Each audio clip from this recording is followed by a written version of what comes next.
2024 లేదా 25లో డిగ్రీ లేదా బీటెక్ చదివారా? సాఫ్ట్‌వేర్ జాబ్ కోసం ఎదురు చూస్తున్నారా? అయితే కోడ్ జ్ఞాన్ 100 డేస్ కోర్సులో చేరండి. జాబ్ సాధించండి.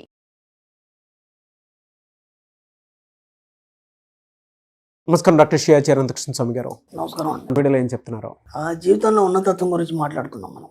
జీవితంలో ఒక ఉన్నత స్థాయికి ఎదగాలని అందరికీ ఉంటుంది. కానీ ఎదగాలన్నప్పుడు కొన్ని మనం ఆలోచించాలి. ఏంటంటే ఫస్ట్ ఏంటంటే నీకు ఎదగాలనే ఒక జీల్ అనేది ఉండాలి, ఉత్సాహం అనేది ఉండాలి. ఫస్ట్ ఉత్సాహం లేనంత మటుకు నువ్వు ఏది చేయలేవు. నేను ఇంతకుముందు కూడా ఏం చెప్పానంటే నీకు ఉత్సాహం కలగాలంటే ముందు కోరిక జనించాలి నీ లోపల. కోరిక అనేది ఏం చేస్తుందంటే అది ఇంకా ఇంకా ఇంకా ముందుకెళ్ళడానికి ప్రయత్నం చేస్తుంది. కేవలం నువ్వు అనుకుని వదిలిపెడితే కాదు, ఆలోచన ఎక్కడ పనిచేయదు. ఆలోచన కోరికగా మారినప్పుడు అది పనిచేస్తుంది, అది ఉత్సాహంగా మారుతుంది. ఉత్సాహంగా మారినప్పుడు మాత్రం నువ్వు దానికోసం ప్రయత్నం చేస్తావు. ఒకటి, దానికి ఏమేం కావాలంటే ముందు డిసిప్లిన్ కావాలి. ఎందుకంటే నిన్ను తీర్చిదిద్దుకోవడానికి ఖచ్చితంగా ఒక క్రమశిక్షణ అనేది కావాలి.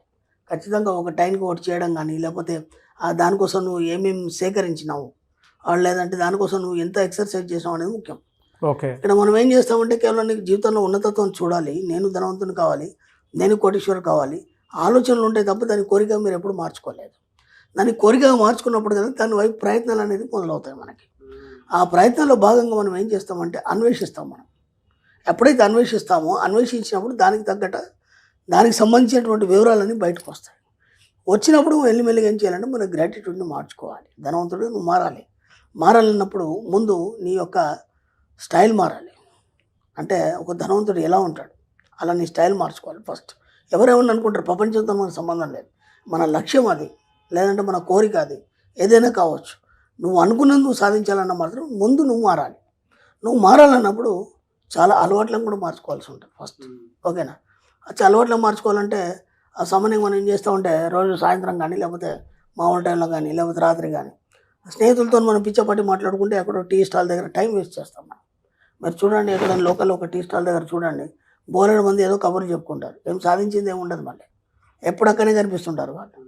కాబట్టి ముందేం చేయాలంటే డబ్బు సంపాదించాలి, లేదా నువ్వు ధనవంతుడు కావాలన్నప్పుడు నువ్వు ముందు ఒంటరి అయిపోవాలి. సమాజం నుంచి కావచ్చు, ఫ్యామిలీ నుంచి కావచ్చు, స్నేహితుల నుంచి కావచ్చు, దేని నుంచి అయినా సరే ముందు నువ్వు ఒంటరి అయిపోవాలి. మన సబ్జెక్టులో ఏం చెప్తామంటే 6 వింగ్స్ ఉంటాయి మన సబ్జెక్టులో. 6 వింగ్స్లో ఫస్ట్ వింగ్ ఏదైతే ఉంటుందో ఆ వింగ్లో నువ్వు మాత్రమే ఉంటావు. దాంట్లో నీ స్నేహితులు కానీ, భార్య కానీ, పిల్లలు కానీ వీళ్ళెవరు ఉండరు దాంట్లో. ఓకేనా? ఆ వింగ్లో నువ్వు మాత్రమే ఉంటావు, నీ ఆలోచనలు మాత్రమే ఉంటావు. దాంతోపాటు నీకేం కావాల్సింది మాత్రం నువ్వు ఆలోచిస్తావు. రోజు సాయంత్రం వరకు నీ అకౌంట్లో ఎంత డబ్బు పడింది అనేది నీకు ముఖ్యం. నువ్వేం చేస్తున్నావు అనేది కాదు. నువ్వు ఆ పని చేస్తున్నావా, ఈ పని చేస్తున్నావా, సంపాదిస్తున్నావా, కష్టపడుతున్నావా, ఇవన్నీ ఏమి ఉండవు.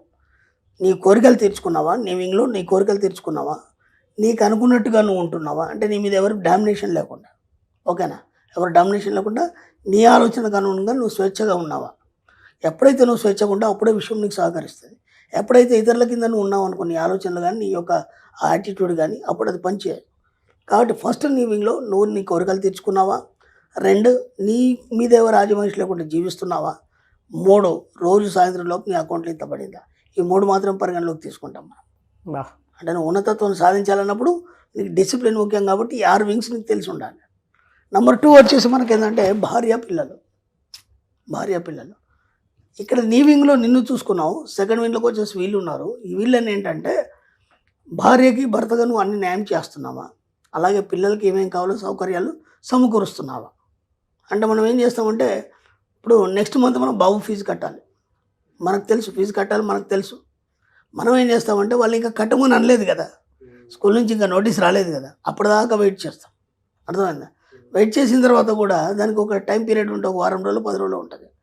ఆ 10 రోజుల కూడా వరకు కూడా మనం ఆ పిల్లాడు అడుగుతుంటాడు, అరుస్తుంటాడు, మనం దాన్ని పట్టించుకో, కట్టొచ్చులే, చేద్దాంలే, చూద్దాంలే, ఇలా అనవసరంగా మనం టైం చివరిదాకా జరిపి ఆ తర్వాత ఫైన్తో కట్టడం అనేది జరుగుతుంది. అది బాధ్యత రాహిత్యం అయితే. కాబట్టి సెకండ్ వింగ్లో ఉన్నటువంటి భార్య పిల్లలు ఎవరైతే ఉన్నారో వాళ్ళకి ఎప్పుడు ఏం కావాలి, సరి అయినటువంటి బాధ్యతను నిర్వహించినప్పుడే ఆ సెకండ్ వింగ్ నువ్వు కంప్లీట్ చేసిన వాడు పోతావు. అర్థమవుతావు? ఫస్ట్ వింగ్లో నీ కోరికలు తెచ్చుకుంటావు, నువ్వు ఎవరి చేయి కింద ఎవరి ఆలోచనలకు అనుగుణంగా నువ్వు జీవించావు.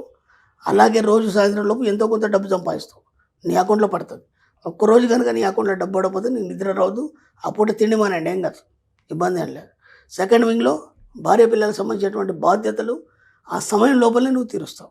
సమయాన్ని దాటి నువ్వు ఎక్కడ కూడా, ఎందుకంటే ముందే ఎరక కలిగి ఉంటావు వాటి పట్ల.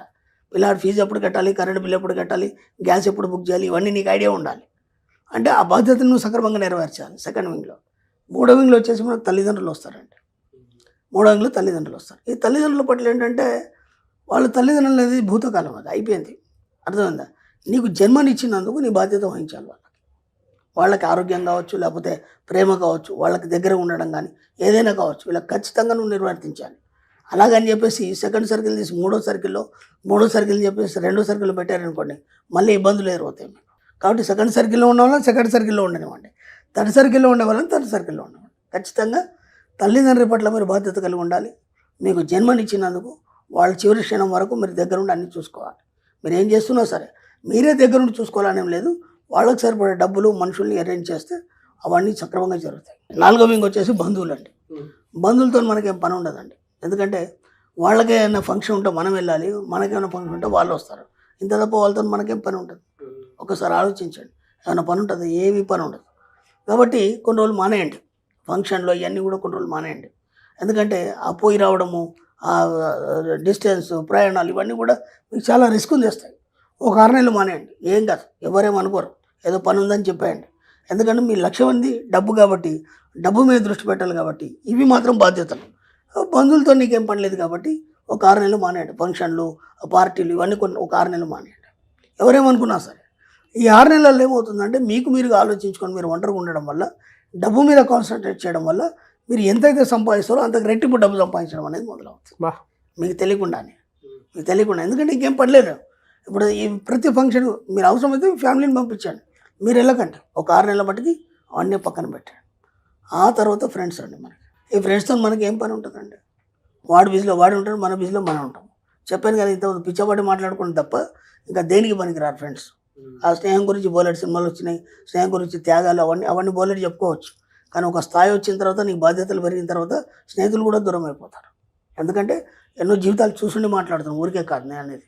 అర్థం? ఎందుకంటే వాడికి ఫ్యామిలీ ఉంది, అలాగే వాడికి బాధ్యతలు ఉన్నాయి. పొద్దుక నేను పట్టుకొని కూర్చోడు కదా, రోజు నేను కలవలేడు కదా, నువ్వు రోజు కలవలేవు కదా, ఎప్పుడోసారి కలుస్తారు. అలా ఎప్పుడోసారి కలిసి మాట్లాడుకోవడం పెద్ద సమస్య కాదు. ఇప్పుడు అది కూడా అవసరం లేదు, మనకి ఫోన్లు ఉన్నాయి. ఫోన్లలో మనం వీడియో కాల్ కూడా మాట్లాడుకోవచ్చు. దాన్ని పక్కన పెట్టండి. ఇక సమాజం పట్ల బాధ్యత వహించండి. కానీ అన్నీ మీ తలపైన వేసుకోకండి. ఈ 6th సర్కిల్లో మనకు సమాజం ఉంటుంది.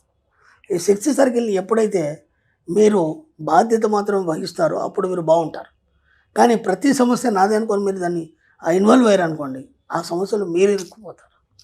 కాబట్టి మన సబ్జెక్ట్లో ఫస్ట్ సర్కిల్లో మీరు బాగున్నారా, మీ కోరికలు తీర్చుకున్నారా, మీ యొక్క ఆలోచనలతో మీరు జీవిస్తున్నారా, రోజు సాయంత్రం వరకు ఎంత డబ్బు సంపాదించారు, ఈ సర్కిల్స్ని కనుక మీరు కరెక్ట్గా మెయింటైన్ చేయగలిగితే మీ యొక్క జీవితంలో ఉన్నతత్వాన్ని సాధించి మీరు అనుకున్నాన్ని ముందుకెళ్ళడం కానీ, లేదంటే మీరు అనుకున్న డబ్బును సంపాదించడం కానీ, లేదా ధనవంతుడిగా మారడం కానీ.